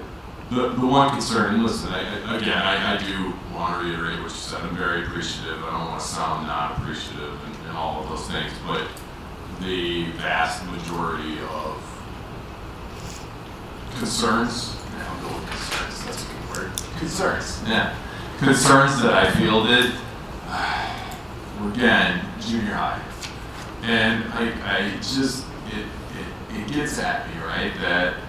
That seems to be where, I don't know how we end up doing this to our junior high students. And they're a very diverse group. And I'm talking about size. right? So if you fit 3 junior high students on a seat and get away with it fabulously in one row, and in the next row, good luck to you, right? And so I fielded a lot of concerns today about junior high. And so I don't know if you could attest to that, if that was. You know, Jeremy, those concerns, you know, if you could funnel those to Dr. Bethany, and so he can work with Mr. Yarman in regards to that, because that's what we need to hear. We need to hear the concerns and issues from the new implementation from, you know, that started today. So we can, again, continue to tweak it to make it as good as we can with what we're dealing with. And the supervision piece, right? So I want to make sure that we're not just dropping off that was junior high students and they're not supervised. I don't want that. No, nobody wants that. Okay. Thank you. All right, item 8.5 is information in regards to bus lease agreements, regular size buses. Yeah, so these are 29 regular size, or actually not regular size. These are 27 passenger, 30 passenger. There are smaller special ed buses. Last year at this time, we had the 71 passenger buses that we renewed with the board. And this is now 29 smaller buses that we use for special education that we are renewing the leases for. So these buses go back, the end of the 5-year lease is up, and we get new buses to replace those. Because the entire fleet is on a rotation, correct? The entire fleet is on rotation, yep. Any questions regarding this? I think some of the questions, the dialogue we just had answered some of this. Most of them. The only question I have is, will we have drivers for these? I don't want to spend money if we don't have drivers for the buses. Yeah, we do. We currently, these would be taking the place of buses that drivers are currently driving the buses. Those old buses go back and they get the new buses, so. Do we know across the entire fleet, is it just 5 buses that have this? Say that again? 5 buses? Yeah, it says on here, it says the 5 buses, or 2 sections at the bottom, those are the ones that have a lift. In our total fleet, do we only have 5 buses? Yeah, that's the 24 plus 3 means you could do 24 students, or you could add 3 more to the number that bus can carry, but we take out the seats and they take the wheelchairs, so those last 5 buses have wheelchair lifts.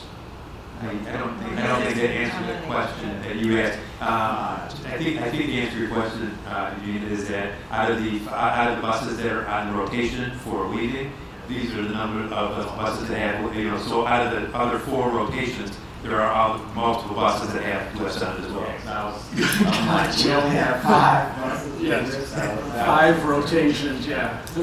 And do we have to, like, I don't know if this makes any sense, but do we have to do all of them right now? Yeah, because they're on a lease after a 5-year term, so we lease them for those 5 years. We could have gotten a little bit cheaper price for going more than 5 years. The problem is then we're also responsible for the maintenance on that, so we give the buses up before we need to start paying for the maintenance and upgrades on those buses, and we trade them in. So these buses will be on the market for other districts to lease or buy, and we'll have buses that we won't have to worry about breaking down. But I guess that's my question. Like, it's again, you know, is it half a dozen of one, 6 of another? I guess, is this smart? Is this a smart way to do it? I mean, we might not take out the maintenance, but then what if those buses don't have maintenance and then we just keep being on a perpetual leasing? Yeah, in our experience, this is the most efficient way to do our bus fleet, so, yeah. So how many buses in a fleet? Is it about 30, average about 30 in a fleet? When he uses the word fleet, he means all the buses that all together. Okay, so 29 in this rotation. 27 last year, so yeah, 27, 29, and then I'll have to find out from Mike what the next 3 That's okay, rotations I just wanted are. to kind of figure out. Okay, thanks.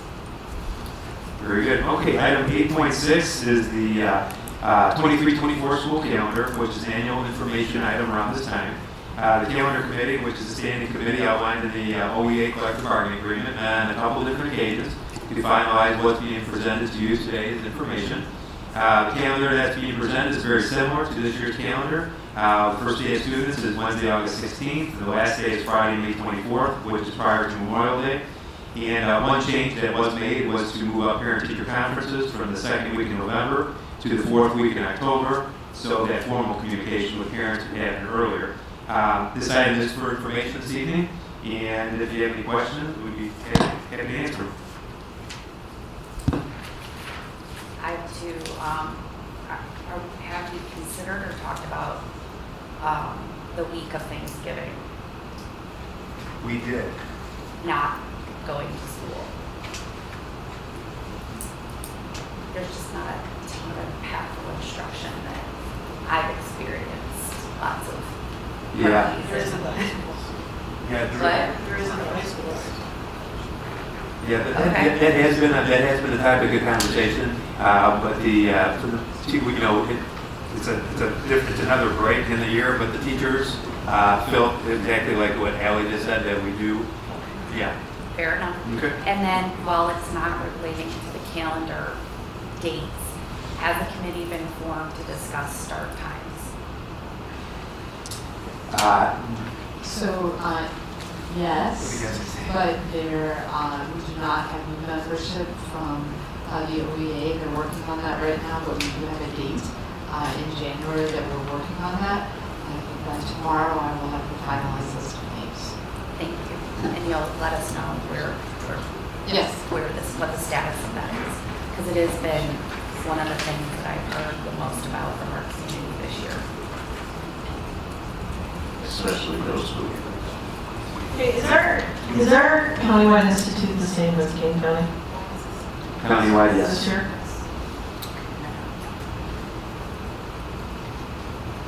Okay, that's our last informational item. We can move on to 9.1, bills for payment. Okay. 9.1 action item, approval of bills for payment. Can I have a motion, please? I make a motion to authorize the payment of bills in the amount of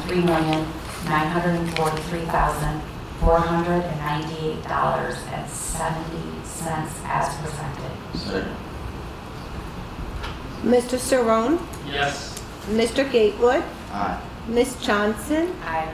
Mr. Ploger, Aye. Ms. Swanson, Mrs. Doyle, Aye. Ms. Simulton. Aye. Motion passes 7-0. Action item 9.2, approval of updated intergovernmental agreement on resource officers. Can I have a motion, please? I make a motion to approve the updated intergovernmental agreement on high school student resource officers as presented. Second, but I have a couple things on this before we vote.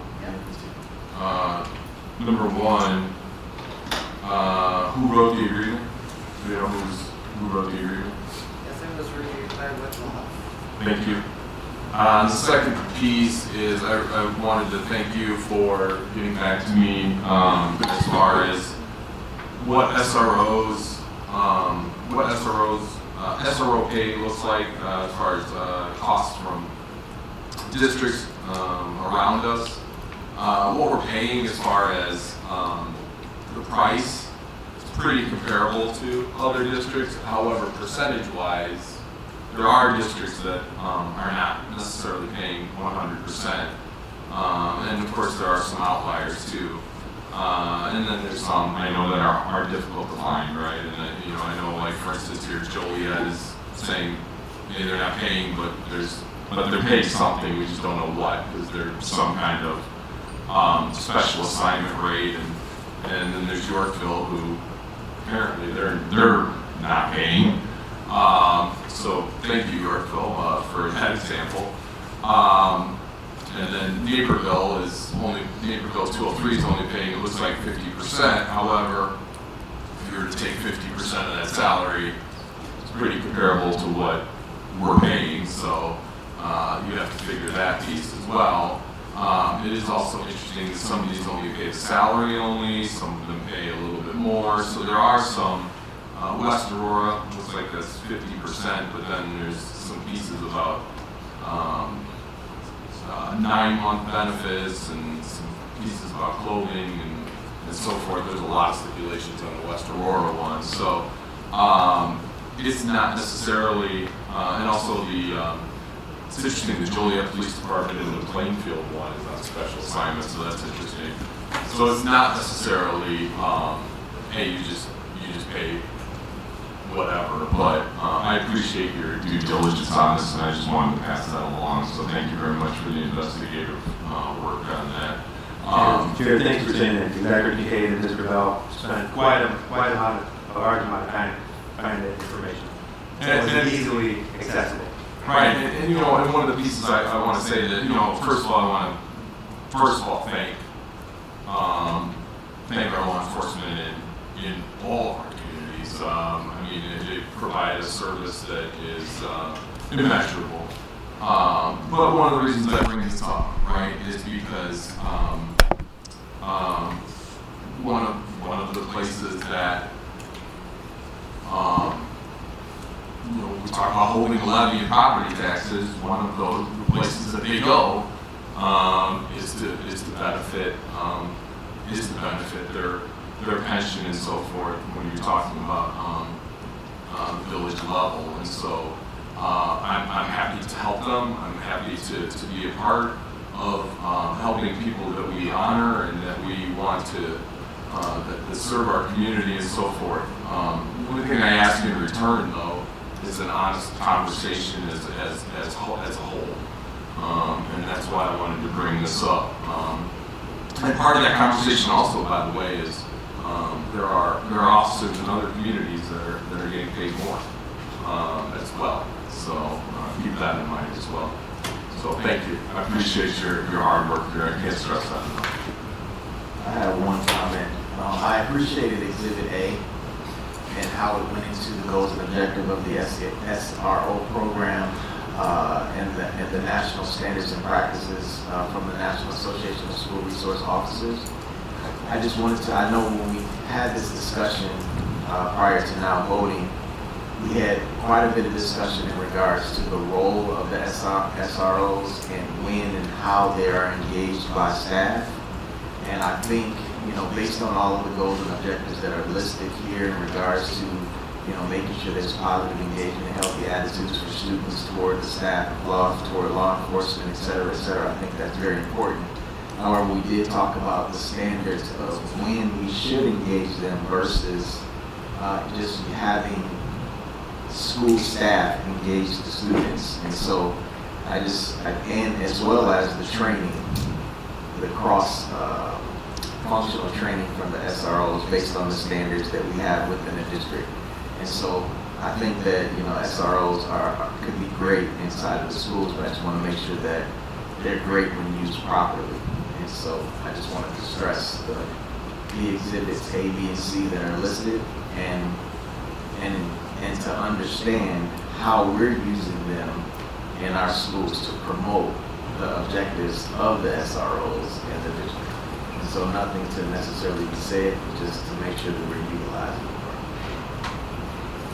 Thank you. Ms. Doyle? Aye. Ms. Swanson? Mr. Cerrone? Aye. Ms. Simulton? Aye. Mr. Gatewood? Aye. Ms. Johnson? Aye. Mr. Ploger? Aye. Motion passes 7-0. Action item 9.3, approval of intergovernmental agreement of sharing services. Can I have a motion, please? I make a motion to approve the shared services intergovernmental agreement as presented. Second. I have a question on this one too. Same question. Who wrote the agreement on this one? Yeah, this one was written 3 years ago by Ottenson Law, and which is why we gave it to Whitlaw to review and look for any inconsistencies. Thank you. Ms. Simulton? Aye. Ms. Swanson? Mr. Ploger? Aye. Ms. Doyle? Aye. Ms. Johnson? Aye. Mr. Cerrone? Aye. Mr. Gatewood? Aye. Motion passes 7-0. Action item 9.1, approval of personnel report. Can I have a motion, please? I make a motion to approve the personnel report as discussed in closed session. Second.